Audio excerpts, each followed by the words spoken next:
In 1928, a West Virginia coal miner broke through the last wall of Shaft 44. He found a human skull too large for any living man. By dawn, the company had loaded 12 iron-bound crates onto a black train.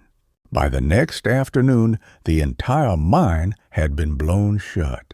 The official records state that Shaft 44 of the Appalachian Consolidated Coal Company was closed. It was due to a sudden and unmanageable fire-damp explosion. The company said the shaft was permanently sealed by a controlled structural collapse. This was to prevent a widespread underground fire from consuming the entire seam. That explanation made perfect sense in coal country. Mines burned. Gas killed men. Companies sealed dangerous seams all the time to cut their losses and protect their remaining assets. But the problem wasn't the closure itself. The problem was the sheer scale of the cover-up, and what happened in the dark hours before the explosives were ever set. To understand how a discovery of this magnitude could be buried so completely, one must first understand the absolute isolation and control of an Appalachian coal camp in the early 20th century.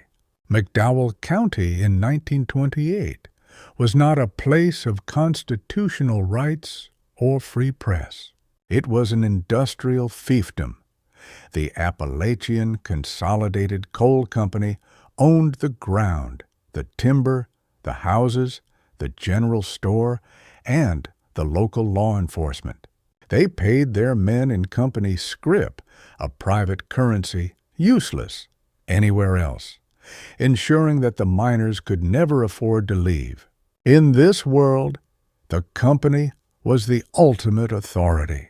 If the company said a man died of natural causes, he died of natural causes. If the company said a mountain was unstable, the mountain was unstable. And if the company decided to erase a massive section of their own most profitable mine, no one possessed the power to question them. The men who worked the deep veins of the Pocahontas No. 3 seam were intimately connected to the earth. They were practical, hardened men who spent 12 hours a day in a state of perpetual twilight, breathing rock dust and listening to the groans of the shifting tectonic plates above them. They did not believe in ghost stories. Down in the eternal dark, survival depended entirely on physical reality. You needed to know the smell of lethal methane. You needed to know the sound of a failing timber support. You needed to trust your eyes and your hands. Elias Thorne was a man forged by this brutal environment. By the late autumn of 1928, Elias was 45 years old. He had been working in the mines since he was a boy of 12. His lungs were already heavy with the insidious black damp. His hands calloused into thick, unyielding leather. He was a shift boss, widely respected by the other men for his calm demeanor and his uncanny ability to read the subtle variations in the coal face.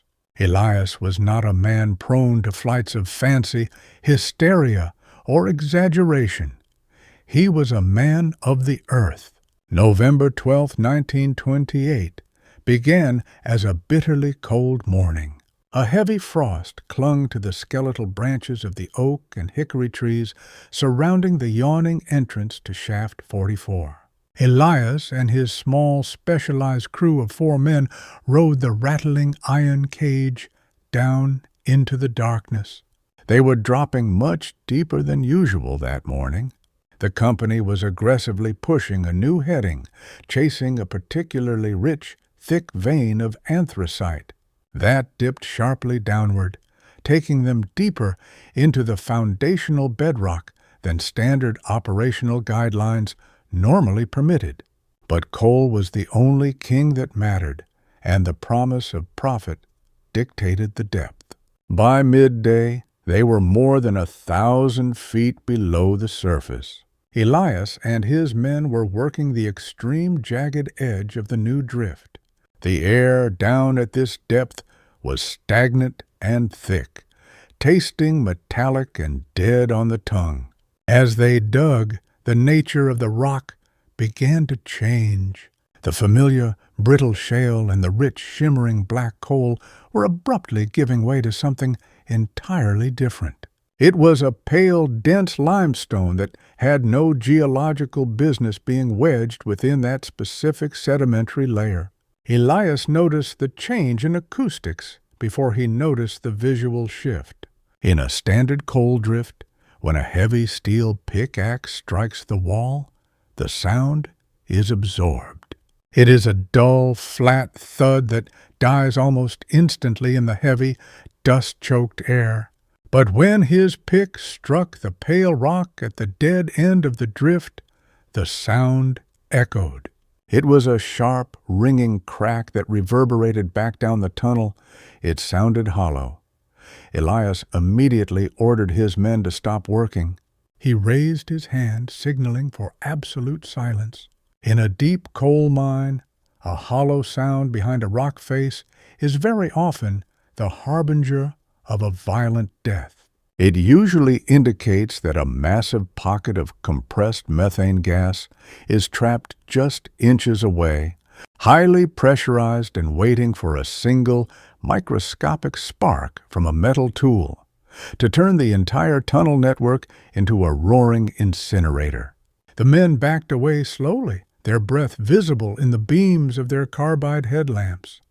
Elias took a long, heavy iron boring bar. Moving with extreme caution, he began to manually work at the center of the pale rock face, listening intently to the grinding of the stone, waiting for the telltale hiss of escaping gas. The rock gave way suddenly.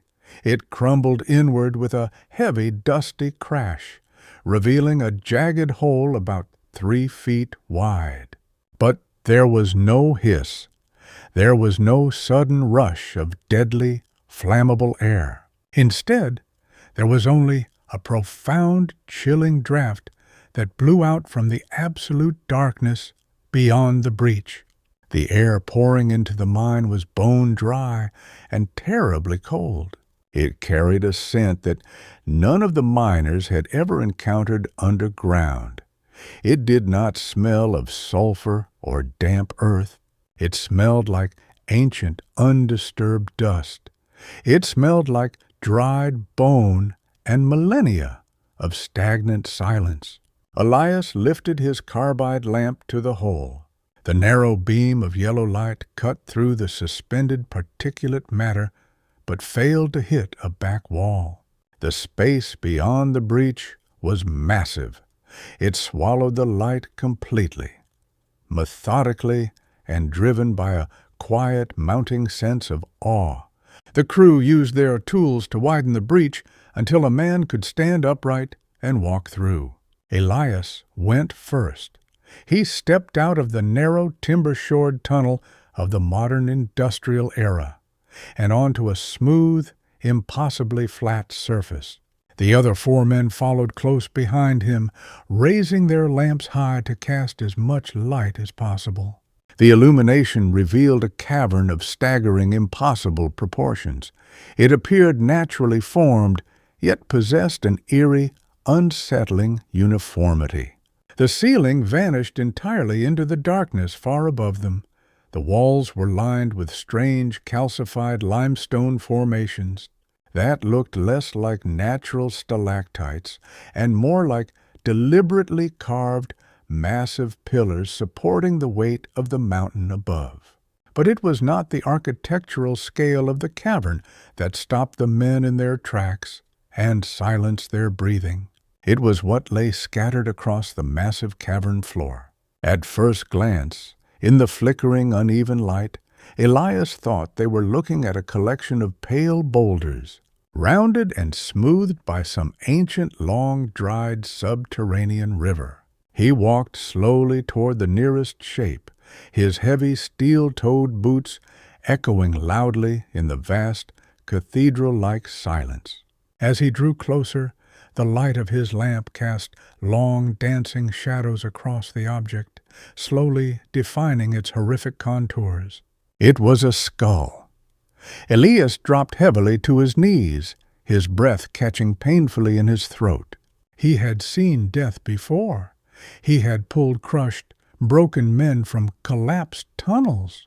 He intimately knew the shape, size, and fragility of human anatomy. What rested before him on the cold stone was undoubtedly humanoid in its basic architecture, but it was absolutely impossible in its physical scale. The skull was massive. If a normal adult human skull could be held comfortably in 2 hands, this object would have required a grown man to wrap his arms entirely around it just to lift it from the ground. The bone itself was incredibly thick, heavy, and stained a deep, age-worn ivory color. The brow ridge was immensely pronounced, thrusting forward and casting a permanent heavy shadow over vast, cavernous eye sockets. The jawbone was a terrifying piece of anatomy, thick as a steel girder, hinging deeply into a wide, flat face. Elias slowly reached out a trembling, soot-stained hand.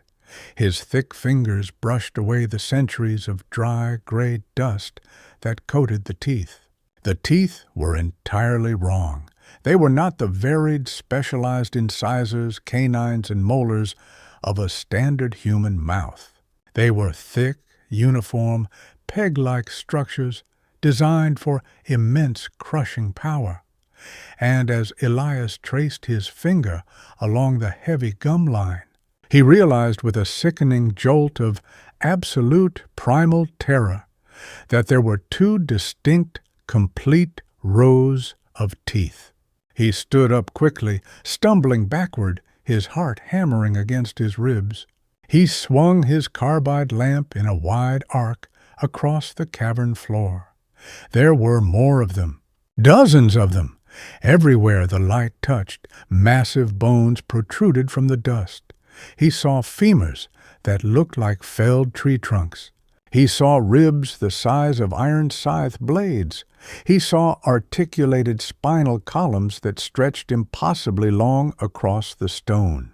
And everywhere there were more of the massive, heavy skulls staring blankly upward into the eternal dark. This was not a fossil bed of prehistoric animals. It was a catacomb. It was a burial ground for something that walked upright, something that hunted, and something that was terrifyingly large. Panic, cold and absolute, seized the crew. The sheer, unnatural reality of what they were looking at shattered their understanding of the world, their religion, and their sanity. They did not speak a single word to one another. They did not step further into the cavern to investigate. They turned as one and fled. They scrambled violently back through the breach, their lamps swinging wildly, casting frantic, monstrous shadows against the cold face. They ran through the narrow drifts until they reached the main vertical shaft, hammering desperately on the signaling bell for the surface operator to drop the cage. When the cage finally reached the top, the men who stepped out were pale, trembling, and covered in a cold, clammy sweat that cut cleanly through the black coal dust. They bypassed the wash house and went directly to the shift manager's office. Elias locked the heavy wooden door behind them, drew the blinds, and told the manager, a hardened, loyal company man named Silas Vance, exactly what they had found in the deep rock. Vance did not laugh. He did not accuse Elias Thorne of drinking on the job. He looked deeply into the eyes of the 5 men, saw the raw, primal terror written there, and slowly picked up the heavy black telephone on his desk. He did not call the local sheriff. He did not call the state geological survey. He bypassed the local exchange entirely and made a direct, long-distance call. to a private, unlisted number in Philadelphia, the corporate headquarters of the Appalachian Consolidated Coal Company. The orders from Philadelphia came back almost instantly. Work in Shaft 44 was halted immediately. The warning whistle was blown, and all miners operating in other drifts were ordered to surface. The men were sent home with a full week's pay and a strict, menacing order from company enforcers to remain in their houses. The official story disseminated to the camp was a severe, highly volatile gas leak that required emergency ventilation. Elias and his crew were held in the manager's office under armed guard until nightfall. They were told in no uncertain terms that their jobs, their company-owned homes, and the physical safety of their families depended on their absolute, unwavering silence regarding the anomaly. They were dismissed into the freezing night, leaving the mine complex utterly deserted. The next morning, the landscape of the company town had irrevocably changed. Elias watched from the frost-covered window of his small company house as a private, unscheduled train pulled slowly into the depot. It was not a standard hopper train used for hauling coal. It consisted of a heavy, steam-breathing locomotive, 3 unmarked black passenger cars with drawn shades, and a long line of empty, heavy-duty boxcars. The men who stepped off the passenger cars did not look like miners, and they did not look like local law enforcement. They were dressed uniformly in long, dark wool overcoats and tailored city suits. They carried heavy leather cases and moved with a silent, synchronized, military efficiency. There were perhaps 20 of them in total. They bypassed the town entirely, marching in a tight column directly to the perimeter fence of Shaft 44. For 3 agonizing days, the mine was entirely under the control of these strangers. No local man, not even the shift managers, was allowed near the perimeter. Armed guards carrying military-grade repeating rifles stood at regular intervals along the chain-link fences. The entire town waited in a state of tense, hushed anxiety, watching the smoke rise from the distant boilers. On the 3rd night, Elias, unable to sleep and consumed by a need to know what was happening, crept out of his house. He navigated the dense, frozen woods that overlooked the mine entrance, moving silently through the underbrush. From a high vantage point, hidden safely among the dark pines, he raised a pair of battered hunting binoculars and watched the operation below. Heavy, industrial arc lamps had been erected around the shaft opening, flooding the immediate area with a harsh, blinding white light. The massive iron wheel of the headframe was spinning. The cage was moving. It was hauling up incredibly heavy loads from the deep earth. Elias watched as the men in the dark overcoats meticulously supervised the offloading. They were bringing up wooden crates. These were not standard supply boxes. They were massive reinforced crates constructed from thick, heavy timber and bound tightly in thick iron straps. It took 6 strong men operating a specialized mechanized winch system just to slide a single crate from the floor of the cage over to the waiting boxcars. Elias counted them as they came up, one by one. He counted 12 crates in total. Each one was large enough to hold a grand piano. They were handled with extreme delicate care, slid onto the reinforced rail cars, and immediately secured with heavy chains. Just before dawn, the extraction operation abruptly ceased. The arc lamps were extinguished. The men in suits boarded the black passenger cars without a word. The locomotive whistle blew a mournful, haunting blast that echoed through the Appalachian Valley, and the black train pulled away. It disappeared into the heavy morning fog, taking whatever had been pulled from the cavern away from West Virginia forever. They left exactly one man behind. He was an explosives engineer. By noon the next day, the true devastating nature of the corporate cover-up became clear. The engineer had overseen the placement of massive industrial-grade high-explosive charges. They were not just placed at the entrance to collapse the portal. They were placed deep within the main shaft itself, strategically positioned at crucial load-bearing intersections, to cause a catastrophic, unrecoverable structural failure of the entire tunnel network. The detonation shook the town like a massive tectonic event. Windows shattered in the company houses. The ground physically heaved upward and then violently dropped. Shaft 44 did not just collapse. The earth was deliberately pulverized.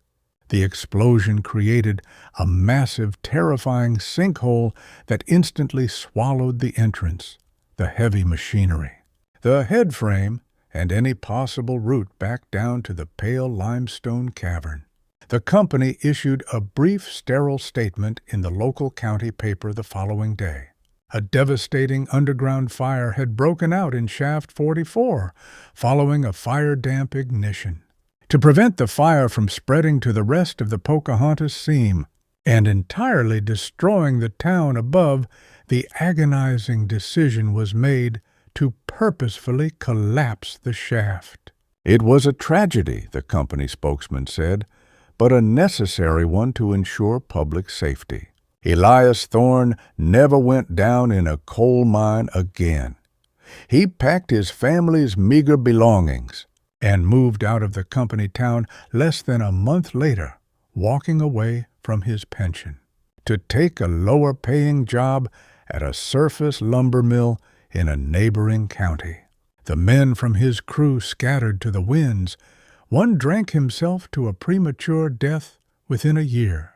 Another moved out to the Pacific Northwest and cut all ties with his Appalachian past.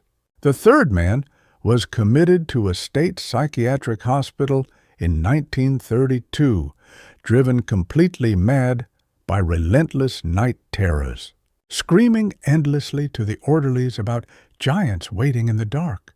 Elias kept his terrifying secret for 25 years. He intimately knew the long, violent reach of the men in the dark suits. He knew that the coal company was merely a small subsidiary of a much larger, faceless industrial trust, an organization with the unlimited capital and power to erase a profitable mine from a map, and certainly the power to erase a stubborn man from the world. But in 1953, lying in a sterile hospital bed, his ruined lungs finally failing from decades of inhaled coal dust, the fear of corporate retaliation was eclipsed by the profound need to leave a record of the truth. He spoke to his eldest son, a grounded, pragmatic high school history teacher, who had long suspected his father carried a heavy, unspoken burden. Over the course of 3 agonizing, breathless nights, Elias detailed everything. He drew rough maps on hospital napkins with a trembling hand. He described the pale rock, the dead, ancient air, and the impossible, horrifying scale of the skull. He described the double rows of peg-like teeth. He described the arrival of the black train, the arc lights, and the 12 massive crates. His son, initially disturbed but ultimately driven by his father's desperate, dying sincerity, attempted to investigate the claims. He began at the county records office seeking the original mining permits, employment logs, and geological surveys for Shaft 44.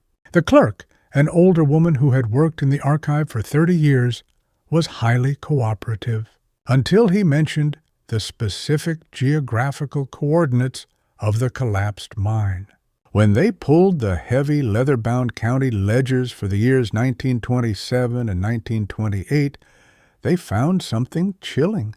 The pages covering that specific quadrant of McDowell County had not just been lost or misplaced, they had been meticulously excised. Someone had taken a razor blade and cleanly cut the specific pages out of the bound spine. He looked for the employment records of Elias Thorne and the men on his specific crew. The files were completely empty. It was as if they had never existed, never drawn a paycheck from the Appalachian Consolidated Coal Company. He tried to track the corporate entity itself, only to find it had been quietly dissolved in 1930. Its vast assets had been rapidly absorbed by a holding company, which was in turn absorbed by a massive multinational steel conglomerate. The paper trail was a deliberately constructed, impenetrable labyrinth, leading only to dead ends and locked filing cabinets in distant cities. The most disturbing clue, however, did not come from West Virginia. It surfaced decades later from an archive in Washington, D.C. Independent researchers looking into historical anomalies and early 20th century museum acquisitions found a series of peculiar, heavily redacted letters in the archived correspondence of a prominent physical anthropologist. This scientist worked for a major, federally funded national institution in the early 1930s. The letters, dated early 1929, referenced a highly classified, unprecedented acquisition from an unnamed, powerful corporate donor. The anthropologist complained bitterly to a trusted colleague about the restrictive nature of the delivery. "We have received the crates from the Appalachian shipment," the letter read. "The contents are deeply troubling. If these specimens are indeed authentic, and I have no reason yet to believe they are fabricated given the surrounding rock matrix, they threaten the established timeline of human habitation in the Americas. Furthermore, their physiology is entirely aberrant. The dental anomalies alone defy our current understanding of evolutionary biology.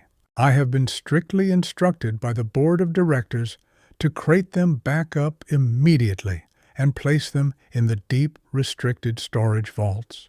They are not to be cataloged. They are not to be photographed. They are not to be studied. It is a scientific tragedy, but I am told the donors insist on absolute suppression regarding this matter." The letters abruptly ended there.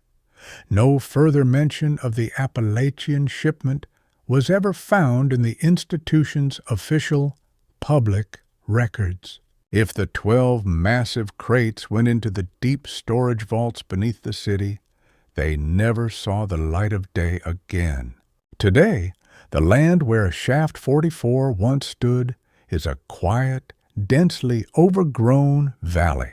Nature has slowly reclaimed the violent industrial scars of the mining era. Thick forests of pine, oak, and tangled rhododendron cover the massive, unnatural depression in the earth where the shaft was intentionally collapsed. Local hunters and hikers rarely go deeply into that specific valley. They say the woods there are strangely quiet, devoid of the usual sounds of birds and insects. They say the wildlife actively avoids the area, and that magnetic compasses spin erratically if you stand too near the center of the old sinkhole. Geologists mapping the area from the air with modern ground-penetrating radar have noted severe magnetic anomalies beneath the bedrock, massive, unexplained voids that do not align with the known recorded coal seams. But no one digs there. The land is technically owned by a faceless shell corporation with an unlisted address in Delaware, and the property perimeter is heavily posted with federal no trespassing signs. ostensibly citing the extreme danger of underground mine fires that have allegedly been burning out of control for decades. We are left with a ghost story, a story of a dying man's confession, a missing mine on an altered map, and a few cryptic letters buried in a dusty archive. The skeptical mind demands a rational explanation. The official story is easy to accept.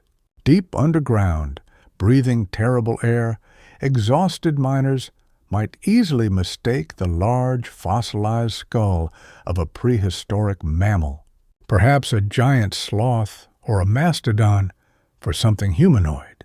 Furthermore, methane and fire damp are notoriously psychoactive.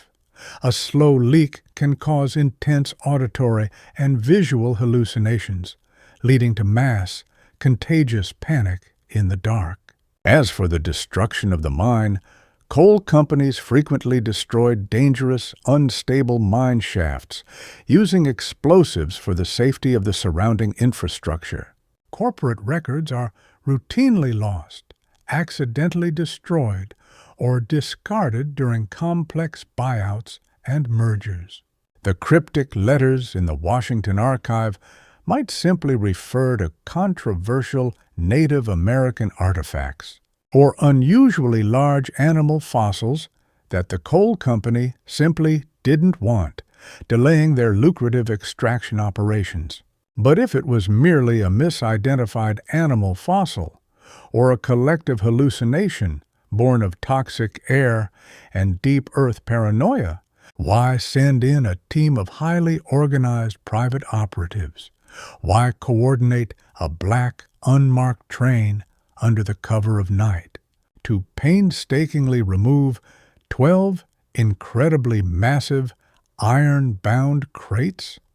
If the closure of Shaft 44 was standard corporate restructuring and safety protocol, why were the specific relevant pages of the 1928 Geological Survey meticulously excised from a county ledger with a razor blade? And why does the official Geological Survey map to this very day show a blank, unexplainable void in that exact location of McDowell County? Maybe it was nothing. Maybe it was simply a series of industrial accidents, corporate paranoia, and the unreliable memories of dying men. Or maybe the people who lived through it saw something we no longer recognize. Maybe the solid earth beneath our feet is not a foundation at all, but a sealed vault, keeping the true, terrifying history of the world locked away in the dark, just waiting for someone to dig a little too deep.